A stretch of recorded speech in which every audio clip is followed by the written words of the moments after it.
अस्सलामु अलैकुम। Voice of heart में दोस्तन के भली कार। अज जी सीरीज़ जो पहिरियों सवाल नंबर पहिरियों वो छा है जंहिंजो को वज़न नाहे हूंदो पर उनखे कंहिं शइ में विझो तो उन शइ जो वज़न घटिजी वेंदो आहे।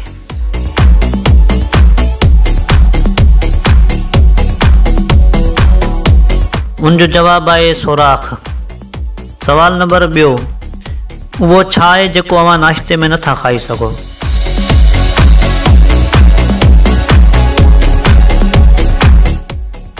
उनजो जवाब है मंझंदि ऐं रात जो खाधो। सवाल नंबर 3 उहा कहिड़ी शइ आहे जेका हिक ई वक़्त में मथे भी वेंदी आहे ऐं हेठि भी ईंदी आहे।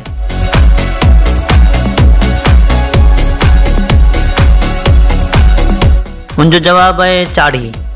सवाल नंबर 4 वो छा आहे जेकॾहिं न हुजे त निकाह नथो थी सघे ऐं जेकॾहिं हुजे त जनाज़ो नथो थी सघे।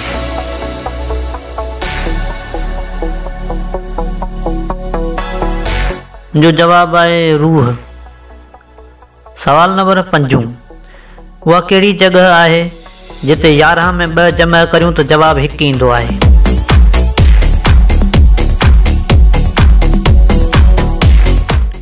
उनजो जवाब आहे घड़ी।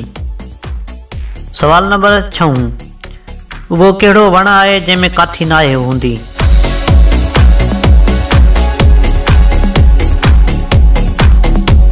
उनजो जवाब आहे केले जो वण। सवाल नंबर 7 उहा कहिड़ी शइ आहे सर्दी हुजे या गर्मी थधी रहंदी आहे।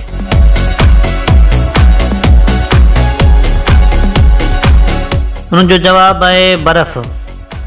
सवाल नंबर 8 वो छा आहे जंहिंखे असां खाईंदा बि आहियूं ऐं पींदा बि आहियूं।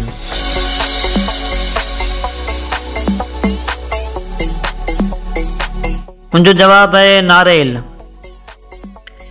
सवाल नंबर 9 वो कहिड़ो वाहिद नर जानवर आहे जेको बच्चा पैदा कंदो आहे।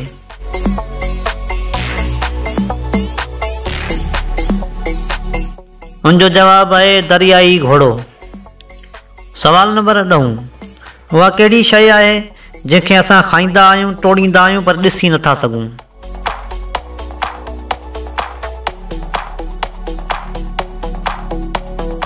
उनजो जवाब आहे कसम।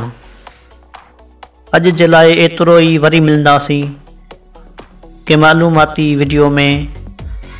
अस्सलामु अलैकुम। खुदा हाफ़िज़।